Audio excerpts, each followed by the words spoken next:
எவ்வளவு சின்சியரா எழுதி படிச்சிட்டு இருக்கேன். இப்ப மட்டும் அப்பா அம்மா யாருமே படிச்சோமாக்கா நல்லா படின்னு சொல்ல மாட்டாங்களே.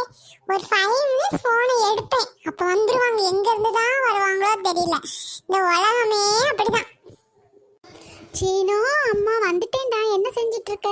ஏதோ எழுதிட்டு இருக்கிற மாதிரி தெரியுது. என்னடா எழுதுற? என்னம்மா பார்த்தா தெரியலையா? நான் டைரி எழுதிட்டு இருக்கேம்மா. என்னடா டைரிலாம் எழுதுற? புதுசா இருக்கு. சரி, பரவாயில்ல. நானும் சின்ன பிள்ளைல இந்த மாதிரி டைரிலாம் எழுதிருக்கேன்டா. அம்மா அந்த காலத்துல 30-40 வருஷத்துக்கு முன்னாடி டைரி இருக்காமா? ஏன்டா, நான் அன்னையிலேருந்தே பார்த்துட்டு இருக்கேன். என்ன ஒரு ஓல்டு லேடி மாதிரியே ட்ரீட் பண்ணுறேன். எனக்கு ஜஸ்ட் 30 இயர்ஸ் ஓல்டு தான்டா ஆகுது. நானும் சின்ன பிள்ளைல டைரிலாம் ஜாலியாக எழுதியிருக்கேன்டா. சரி, குடுடா உன் டைரி. நீ என்ன எழுதியிருக்கேன்னு பார்ப்போம்.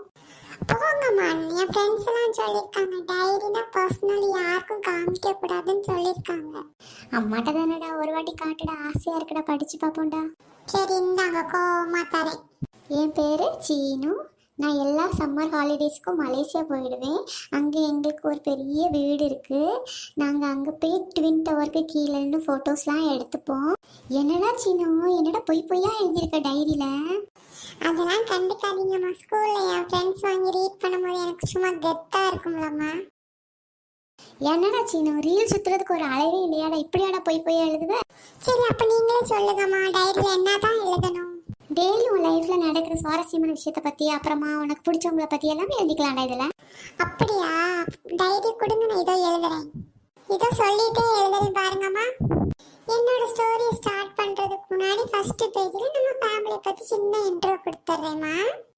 உலகம் தெரியாத எங்க அப்பா, ஒரே வித்துருவாங்க எங்க அம்மா, மூத்த பையன் சீனு, பித்த பொண்ணு மானு. ஐயோ அம்மா வலிக்குதே. உங்ககிட்ட கொஞ்சம் பொறுமையாக பாசமாக பேசினாலே இப்படி தாண்டா பண்ணுவேன். நான் மானுகிட்டேயே போய் உட்காந்துக்கிறேன். போ. அம்மா போகாதீங்கம்மா, சாரிம்மா. அம்மா நான் எந்திரிச்சிட்டேம்மா, தூங்கி என்ன தூக்குங்கம்மா. எந்திரிச்சிட்டியாடி என் தங்கம், என் வயிறு வாடி. அம்மா எங்கம்மா போனீங்க? பயந்துட்டு தெரியுமா? தூங்கி எந்திரிச்ச உடனே பக்கத்து வீட்டு ஆண்டிட்டு போய் பேச போயிட்டீங்களா? இங்கே தான் பாப்பா இருந்தேன் உங்கள் அண்ணங்கிட்ட. அவங்க கூட சேராதேன்னா கேட்க மாட்டேன். அவ கூட சேர்ந்து அவனோட வாய் ஃபுல்லாக உனக்கும் வருது. டேய், யாரோ காலிங் பெல் அடிக்கிறாங்க பாரு, போய் பாரு யார் வந்திருக்காங்கன்னு பாரு.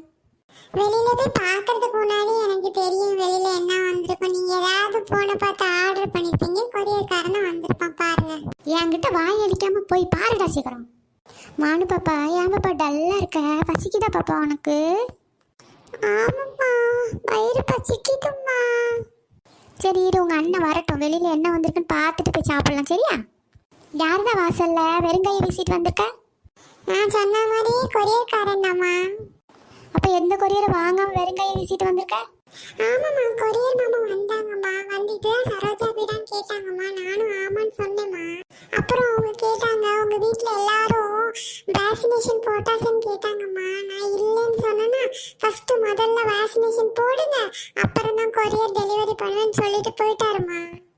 இது என்ன கொடுமாடா சரவணா? வேக்சினேஷனுக்கு கொரியர் டெலிவரி பண்ணதுக்கு என்னடா சம்பந்தம்? அம்மா உங்ககிட்ட காலையிலே ஒன்று சொல்லணும்னு நினைச்சேம்மா, மறந்தே போயிட்டுமா. என்னடா சீனா, சீக்கிரமா சொல்லு. பாப்பாவுக்கு பசிக்குது, சோறு கொடுக்கணும். என் ஃப்ரெண்ட் அறிவழகன் உனக்கு தெரியும்லாமா? ஆமா தெரியும், சொல்லு. அவனுக்கு என்ன இப்போ? அவனுக்கு நான் நைட்டு ஃபோன் பண்ணேம்மா. ஹலோ, நான் சீனு பேசுகிறேன், அறிவழகன் இருக்கானான்னு கேட்டேம்மா. அவங்க அம்மா ஃபோனை எடுத்துட்டு இது அறிவழகன் வீடு தான், சொல்லு சீனு என்ன வேணும்னு கேட்டாங்கம்மா.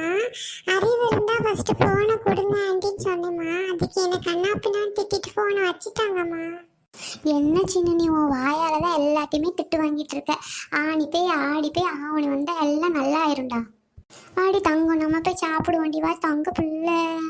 என்னம்மா எப்ப பார்த்தாலும் மானவே கொஞ்சிட்டு இருக்க?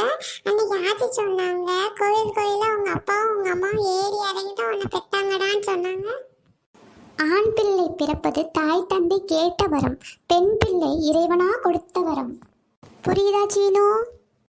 அப்ப என்ன கொஞ்ச மாட்டீங்களா? அவ தங்கம்னா நீ வயிறுண்ட வாட என் வயிறும்.